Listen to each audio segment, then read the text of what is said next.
Soy María Esperanza Casuria. Soy Andrés Malamud y esto es Ágora, un podcast de conversación política de El Diario AR. Hola, buen día, Andrés. Hola, Beck, ¿cómo andás? Bien, todo bien. Supongo que vos por allá volviendo a las clases y al año escolar, más o menos. Tratando de postergarlo todo lo que puedo, pero sí, está por empezar.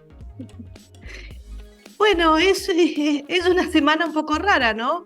Porque para hablar de la campaña, las elecciones, la política argentina, porque estamos en esta especie de interregno entre las PASO y las elecciones. No sé cómo la ves. Acabamos de tener los números definitivos y se confirma que fue un 29, 28, 27 entre las tres fuerzas que quedaron en la cabeza. Claudio Jacquelín, en La Nación de hoy, tiene unos comentarios sobre temperatura y sensación térmica. Esta sería la temperatura, la sensación térmica es diferente. En la campaña de Milei hace mucho más calor, porque ellos lo que miden es cuánto sacaron cabeza a cabeza. Y ahí tanto Massa como Patricia Bullrich sacaron menos que la suma de sus agrupaciones políticas. Con buen criterio electoral, lo que hace la gente de Milei es difundir esos datos de los individuos y no de las fuerzas políticas. Acá es donde vamos a ver si lo que los politólogos siempre tendemos a pensar, que las instituciones importan y las organizaciones en el territorio pesan o no. Porque la campaña lo que vamos a ver es si Juntos por el Cambio y Unión por la Patria son capaces de hacer valer la suma de los votos que obtuvieron. Y algo que me parece importante, no sé si ya lo conversamos, de las 24 elecciones, porque se vota en 24 distritos de las PASO, en 5, donde se votaron candidatos locales, Milei hizo peor elección que las otras 19. 13 puntos porcentuales menos tuvo en las dos Buenos Aires, Entre Ríos, Catamarca y Santa Cruz, donde se elegían también candidatos a gobernador, que las otras 19. Pero se vuelve a votar en esas 5 nada más. ¿Cómo hacen los dos partidos tradicionales para conseguir que el territorio y la organización pese también donde solo se elige presidente y diputados nacionales? Bueno, esa es toda una discusión, ¿no? Sobre todo una discusión al interior de Unión por la Patria, del peronismo, que es cuál es el peso que tienen los gobernadores, los intendentes, las figuras territoriales, provinciales, en las campañas. Hay quienes dicen que uno de los factores del buen desempeño de Milei y del relativamente bajo desempeño de Massa, digo relativamente porque no sé hasta qué punto había ideas de que podía sacar mucho más, digamos, no creo que nadie lo estuviera viendo como que podía llegar a salir primero, pero tal vez sí unos puntos más. Es una especie de inactividad o defección de los gobernadores en la campaña, que no se movieron mucho, que prácticamente no hubo campaña en las provincias. De hecho, Massa no viajó mucho a las provincias, o si viajó, fue para hacer actos institucionales, inaugurar cosas, y no para hacer estrictamente actos de campaña con gente. Además, muchos de los gobernadores del peronismo ya habían decidido sus elecciones antes, por este fenómeno que está como institucionalizado de separar las elecciones provinciales de las nacionales. Y entonces hay como una especie de expectativa de que en octubre realmente se movilicen y consigan el voto. No sé qué pensás con respecto a esto. Confieso que soy un poco descreída. Escéptica. Sí. Me pasa algo parecido. Hay unos mal hablados o mal pensados que creen que a los gobernadores les convendría un presidente débil, porque lo podrían condicionar mejor y extraerle más recursos. Si esto es así, a buena parte de los gobernadores, incluyendo los peronistas, les convendría Milei, porque él necesitaría en el Congreso el apoyo de los legisladores, sobre los que los gobernadores tienen influencia.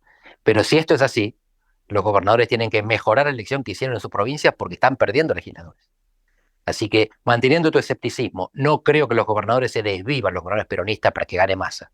Pero sí necesitan meter más diputados y senadores en las provincias que eligen. Así que anticipo una movilización más importante de la organización en el territorio por autointerés, no por solidaridad. El peronismo se va a mover porque les conviene a los gobernadores tener más legisladores. Eso, paradójicamente, perjudica al candidato débil que les convendría, que es Milei. Pero incluso mirándolo así con el prisma de que los tipos son unos calculadores que ponen su propio interés por encima del interés del partido, tienen que hacer campaña, porque los diputados que entren de su partido son de ellos, y si entran de otro partido no son de ellos, se tornan dispensables para el presidente que viene. Sí, yo igual soy más escéptica todavía. Yo tiendo a ver. Yo tiendo a pensar que el afamado aparato tiene menos efecto electoral de lo que uno podría pensar. Y tiendo a pensar que la sociedad argentina y las elecciones, como ya creo que lo hemos conversado otras veces, son electores muy informados, que toman decisiones de manera bastante cruel a veces, digamos, y que votan lo que se les canta, para decirlo de esta manera, ¿no? Me, Eh, me encanta la manera y el diagnóstico. El diagnóstico de crueldad es muy adecuado, por lo menos eso es lo que sienten muchos políticos a lo que de repente se le da vuelta la tabla y se encuentran del lado de abajo de la marea electoral. Pero lo que estoy pensando es esto, quizás las organizaciones no tengan tanto peso, pero hay anclas locales. Y esto, de nuevo, lo sabemos porque las 5 elecciones donde hubo candidatos a intendente y a gobernador, los partidos tradicionales hicieron mejor elección que las 19 donde no hubo. Los partidos tradicionales sacaron entre 5 y 10% más en esas 5 provincias. Y Milei sacó 13% menos. Así que algo hay abajo. No sé si es el aparato, puede ser la candidatura. Cuando la gente tiene que votar también intendente y a gobernador, la boleta arrastra también para ese lado. No porque se movilicen, sino porque les importa. No porque se movilice el aparato, sino porque le importan los electores. En todo caso, van a ser las mismas 5 provincias las que votan al mismo tiempo que la nación, pero hay 3 provincias que votan gobernador en el medio. En este mes de septiembre, en Mendoza, en Santa Fe y en Chaco se elige gobernador. Y eso puede tener algún efecto de movilización, pero sobre todo podría cambiar el clima si son victorias como anticiparon las PASO radicales.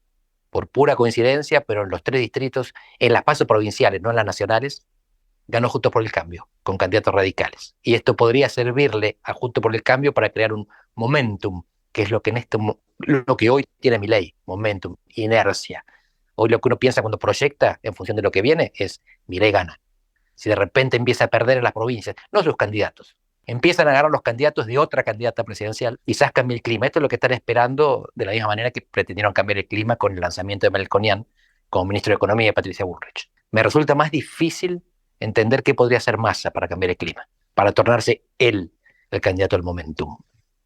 Sí, esa es una buena pregunta y yo no lo tengo claro tampoco, qué es lo que podría ser Massa. De cualquier manera, ya esto que vos decís le convendría también a él, digamos, porque lo importante ahora, tanto para Bullrich como para Massa, es poder poner un paréntesis en esta sensación de inevitabilidad de que gane Milei, ¿no? Cualquier elemento que medio resetee la campaña y la saque de la dinámica actual también de alguna manera le sirve. Sí, y lo que está moviendo la campaña, o por lo menos el ambiente político, son eventos extraelectorales. Muertes lamentables, en un caso la que se comenta en estos días, por crimen, y en otro caso también, la de Silvina Luna, porque también hay delitos por detrás, no fue una muerte natural o espontánea. No sé qué impacto va a tener esto. Es probablemente negativo para los oficialismos, pero tampoco me parece tan claro que el que viene con la protesta recoja este malestar justificado de la sociedad, que podría, algunos piensan, generar abstención, generar rechazo contra todo, contra la política en general, y no solamente contra los partidos establecidos y tradicionales. Y pueden pasar más cosas.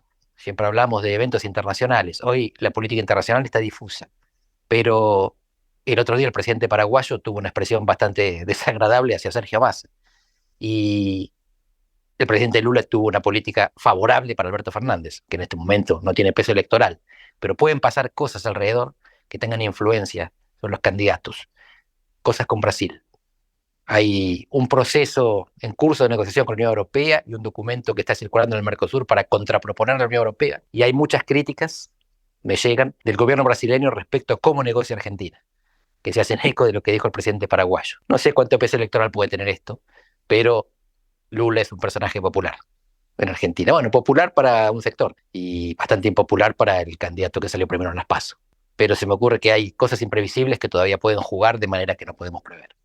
Sí, yo la verdad es que tengo la sensación de que en las campañas electorales argentinas, no de ahora, desde siempre, lo internacional no pesa mucho.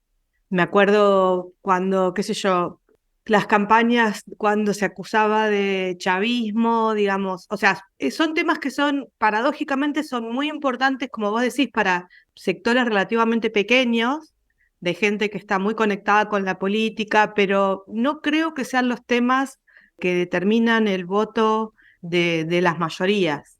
Mucho menos en un año como este, en donde aparece el voto muy atado a temas económicos y muy atado a una sensación de malestar muy causada por factores nacionales, domésticos, o sea, de malestar con la situación de Argentina. No, y nadie, o sea, y también pasó cuando Macri anunció lo de que Argentina se integraba, o sea, lo del Mercosur y la Unión Europea o el G20, digamos, a los presidentes de ambos espacios del espectro político les gusta pensar que sus éxitos de política internacional los van a favorecer electoralmente, pero yo en general ese efecto no lo veo, no sé.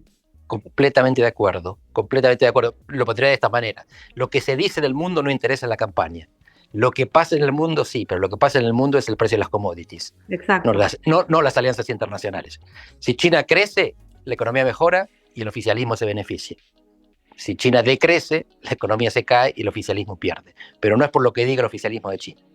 Creo que para ir cerrando, creo que una de las cosas que quedan bastante claras o que subyacen a nuestra conversación y que veo en muchos de los análisis políticos de estos días es que también en esta campaña no tenemos un buen modelo mental de cómo eligen los electores en esta campaña.